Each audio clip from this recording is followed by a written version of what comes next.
सकाळ दिवस 5वा पालखीसोबत आज कसारा घाट आणि गुढीपाडव्याच्या तुम्हाला सर्वांना साईने अनंत शुभेच्छा. चला साईला पालखीसोबत कसारा घाट अनुभवूया. सह्याद्रीच्या कुशीत घुमतोय भक्तीचा नाद. आज 5वा दिवस आणि समोर दिसतोय तो फक्त कसारा घाट. गुढीपाडव्याचा सण, 9 वर्षाची पहाट आणि माझ्या साईंची पालखी, याहून सुंदर काय अजून असू शकतं. कसारा घाट हा कोकण आणि देशाला जोडणारा एक महत्त्वाचा दुवा आहे. वारकरी संप्रदायात आणि विविध पालखी सोहळ्यांमध्ये या घाटाला विशेष महत्त्व आहे. घाटाची कठीण चढण ही जणू आयुष्यातील संघर्षाची प्रतीक मानली जाते. गुढीपाडव्याच्या मुहूर्तावर सुरू झालेला आजचा दिवस 5वा एक अशा वळणावर आलाय जिथे निसर्गाचं रुद्र रूप आणि भक्तीचा ओलावा एकत्र भेटतात. पुढे रथाचा तो राजेशाही थाट आणि मागे हजारो पदयात्रींची शिस्तबद्ध पावलं. पण या सगळ्यांच्या गर्दीत जेव्हा साई लीलाची पालखी निघते तेव्हा काळजात धडधड वाढते. ती पालखी नाही तर जणू साक्षात साईच रथामध्ये बसून चालल्यात असं वाटतं. गर्दी कितीही असो पण साई लीला पालखीचा तो रुबाब एखाद्या राजासारखा असतो. खरंच कसारा घाट आणि पालखीवाल्यांचं नातं खूप जुनं आणि तितकंच भावनिक आहे. पाय थकत असतील, घामाच्या धारा वाहत असतील, पण साईनाथांचं आणि घाटन देवीच्या माऊलीचं नाव घेताच हा थकवा दूरच्या दूर पळून जातो. हा फक्त घाट नाही तर पदयात्रेंच्या भक्तींची ही परीक्षा आहे. अनेकांना माहीत नाही पण घाटन देवी ही मुळात प्रवासात आलेली देवी आहे. पौराणिक कथेनुसार आदिमाया ही वज्रेश्वरीवरून भीमाशंकरसाठी जाण्यास निघाली होती. या प्रवासांदरम्यान कसारा घाटातील थळघाट म्हणजेच आज त्याला कसारा घाट असं म्हटलं जातं, त्या घाटाचं निसर्ग सौंदर्य पाहून देवीला मोह झाला. तिने तिथे काही काळ विश्रांती घेण्याचं ठरवलं आणि ती तिथे स्थिर झाली. म्हणूनच तिला शैलधिराज तनया म्हणजेच पर्वतराजाची कन्या असंही म्हटले जाते. मंदिराच्या अगदी समोर एक खोल दरी आहे जिला उंट दरी असे म्हणतात. या नावामागे एक ऐतिहासिक संदर्भ आहे. असे सांगितले जाते की छत्रपती शिवाजी महाराजांनी जेव्हा कल्याणाचा खजिना लुटला तेव्हा तो खजिना याच मार्गे नेला जात होता. शत्रूचा पाठलाग चुकवण्यासाठी आणि खजिना सुरक्षित ठेवण्यासाठी, ज्यामुळे या दरीला उंट दरी असे नाव पडले. स्वतः महाराजांनी थळघाटातून जाताना या मंदिरात मावळ्यांसह पूजा केल्याची नोंद आजही इतिहासात सापडते.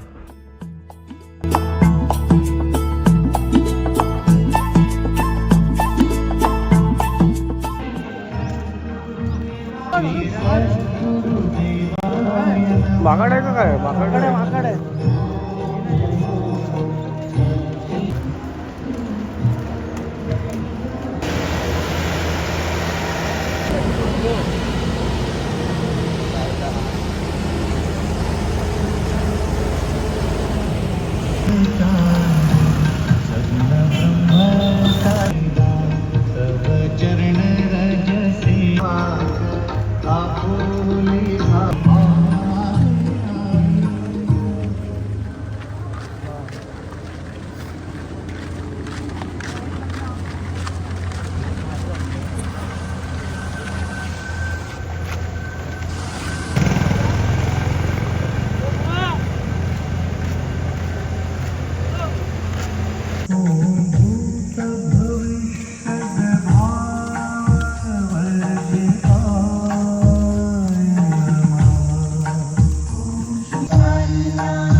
माझी वाट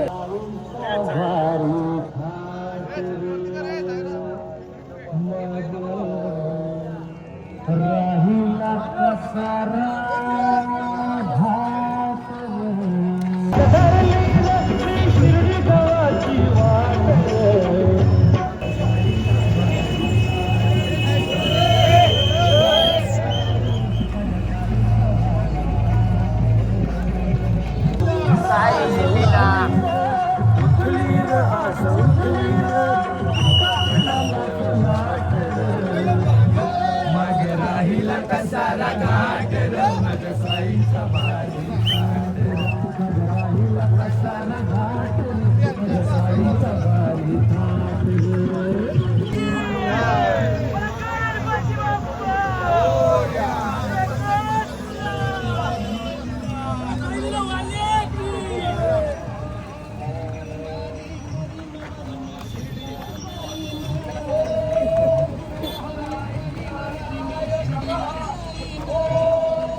घाटात अवघड वाट घाट देवीची भक्तान साथ आई माऊलीचा आशीर्वाद घेऊन शिर्डीला जाईन पायी पायी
हो जितेंद्र आव्हाड.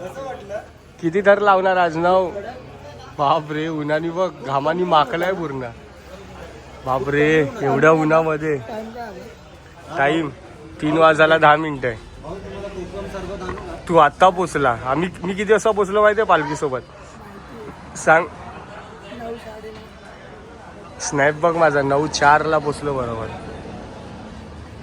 माझी झोप सर्व माझं ब्लॉग एडिट सर्व झालं. आता हॉल्टवरती लगेच 1 तासामध्ये पोचू आपण. इथून 2 किलोमीटर आहे. हा मग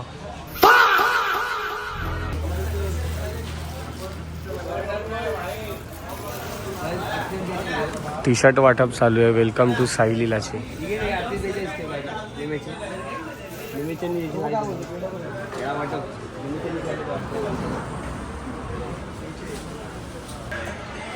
साईराम जेवण आलंय आपलं. असं दाल खिचडी मागवली आहे. आणि कोणी मागवली आहे माहिती आहे का? इंगळे तू मागवली आहे ना दाल खिचडी. बघा बिल देताना तुझं मी हे काढणार स्नॅप बोलतो ब्लॉग. बाप रे काय मस्त मस्त. आजचे स्पॉन्सरिंग भाऊ नाही तू आहेस. शेट्टी भाईने आमच्यासाठी बटर रोटी आणि शेवभाजी मागवली आहे. धन्यवाद भाई. नाही पैसे देताना धन्यवाद करायचा.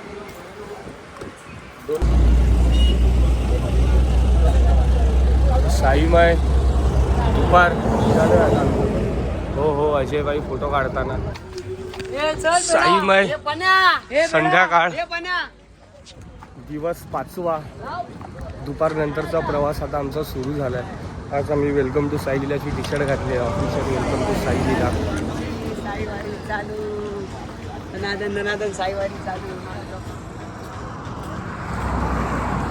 अजून त्यांचे काय फोटो काही संपत नाही. साई पिया साई सेवकचा मुक्काम आहे इकडे रात्री. तर आपापल्या ग्रुपच्या जेवणाची तयारी चालू आहे. अजय आपने क्यों नहीं लिया टी शर्ट? बताने का ना मैं कर देता था इसका तो.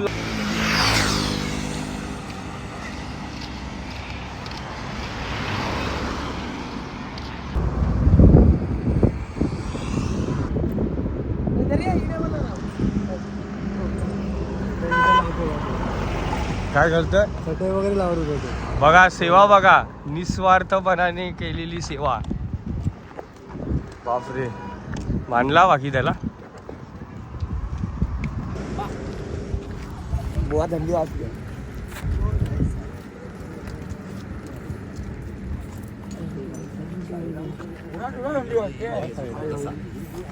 गाडी बघा हे हातात उचलला वाटतं.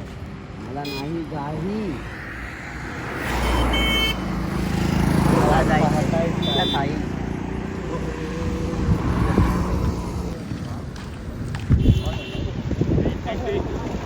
कशी आहे थंडी? पाऊस पडतोय पुढे.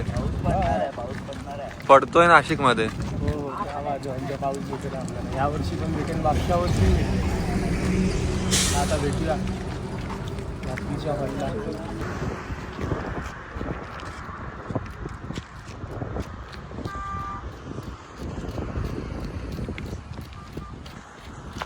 तर मित्रांनो मस्त चीज वडापाव मागवलाय. आता खाऊया. त्याआधी नळी खाल्ली. हा बघा हावरा. चले खोल भूक लागले खूप. हा प्रवास.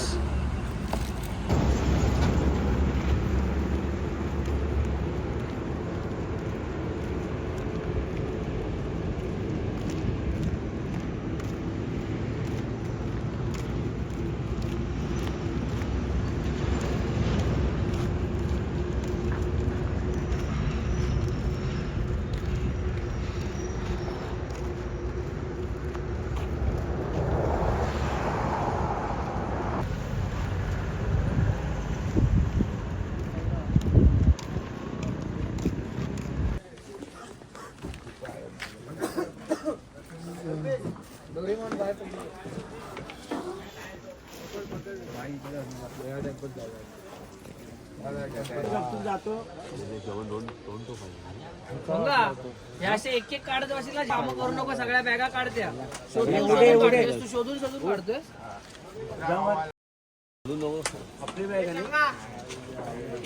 सगळ्यांच्या काढा ना खाली